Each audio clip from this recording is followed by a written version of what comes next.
1. Purification by knowledge and vision of the way. Opening parenthesis. Pipada Naudasana Vishuddhi Nidisa. Section 1. Now, insight reaches its culmination with the 8 knowledges, and knowledge in conformity with truth 1 is 9th.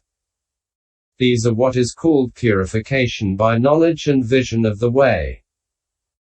The 8 should be understood as follows. Knowledge of contemplation of rise and fall, which is insight free from imperfections and steady on its course. Knowledge of contemplation of dissolution. Knowledge of appearance as terror. Knowledge of contemplation of danger. Knowledge of contemplation of dispassion, knowledge of desire for deliverance, knowledge of contemplation of reflection, and knowledge of equanimity about formations.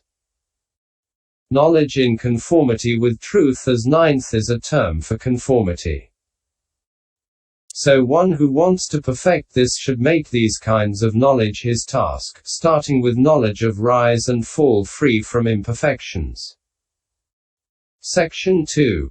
But why does he again pursue knowledge of rise and fall? To observe the 3 characteristics. The knowledge of rise and fall already dealt with being disabled by the 10 imperfections, was not capable of observing the 3 characteristics in the true nature. But once freed from imperfections, it is able to do so. So he should pursue it again here in order to observe the characteristics. Insight. The 8 knowledges. Knowledge of rise and fall 2. Section 3. Now, the characteristics fail to become apparent when something is not given attention and so something conceals them. What is that? Firstly, the characteristic of impermanence does not become apparent because when rise and fall are not given attention, it is concealed by continuity. The characteristic of pain does not become apparent because when continuous oppression is not given attention, it is concealed by the postures. The characteristic of not-self does not become apparent because when resolution into the various elements is not given attention, it is concealed by compactness. Section 4. However, when continuity is disrupted by discerning rise and fall, the characteristic of impermanence becomes apparent in its true nature. When the postures are exposed by attention to continuous oppression, the characteristic of pain becomes apparent in its true nature. When the resolution of the compact is affected by resolution into elements, the characteristic of not-self becomes apparent in its true nature. Section 5. And here the following differences should be understood. The impermanent, and the characteristic of impermanence. The painful, and the characteristic of pain. The not-self, and the characteristic of not-self. Section 6. Herein, the 5 aggregates are impermanent. Why? Because they rise and fall and change, or because of the non-existence after having been. Rise and fall and change are the characteristic of impermanence. Or mode alteration, in other words, non-existence after having been is the characteristic of impermanence. Section 7.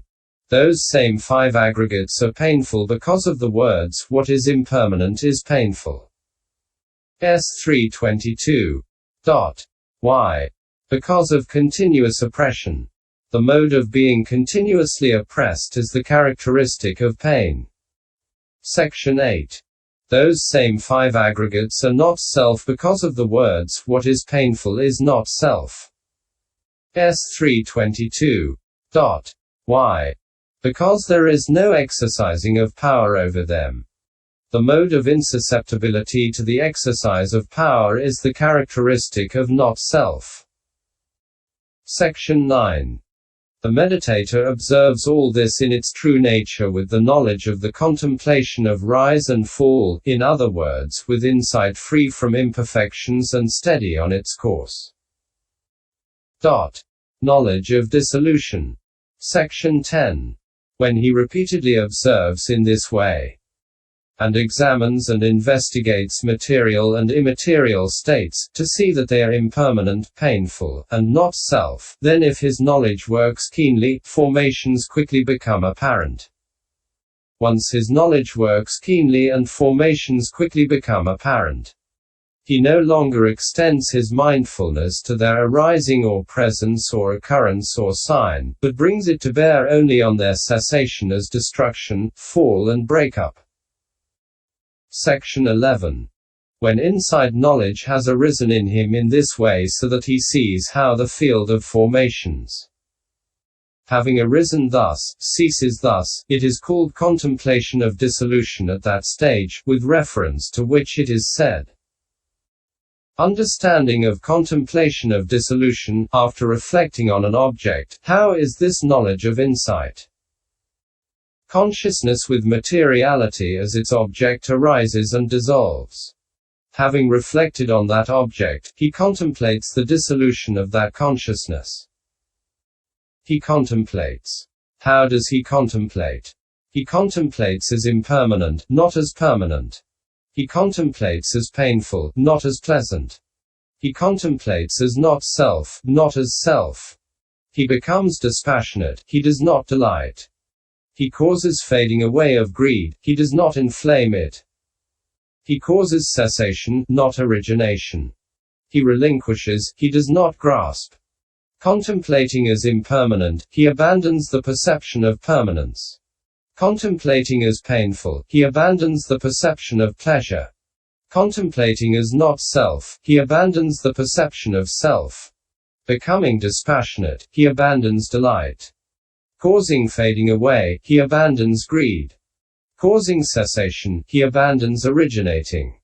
Relinquishing, he abandons grasping. Consciousness with feeling as its object. Consciousness with perception as its object, with formations as its object, with consciousness as its object, with I as its object, etc. See XX. Closing parenthesis. With aging and death as its object. Relinquishing, he abandons grasping. The substitution of the object. The transference of understanding, the power of adverting, these are insight following reflection, defining both to be alike, by inference from that same object. Intentness on cessation, these are insight in the mark of fall.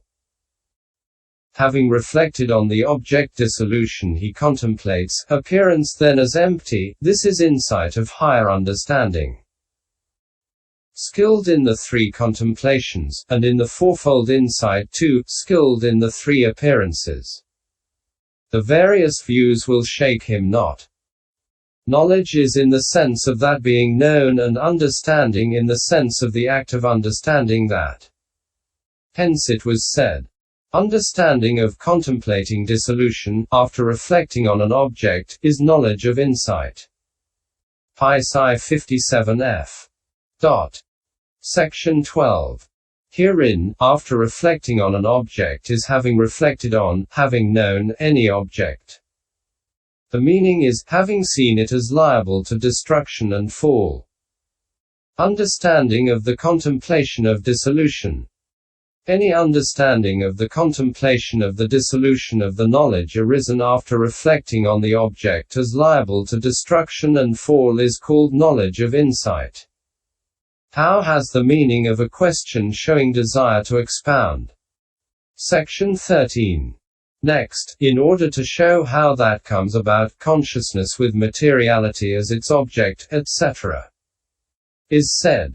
Herein, consciousness with materiality as its object arises and dissolves. Ruparamawi Siti Upajitva Bijati is the equivalent of Ruparamawi Siti Upajitva Bijati, or the meaning is Ruparamabhavi Siti Upajitva Bijati alternative grammatical.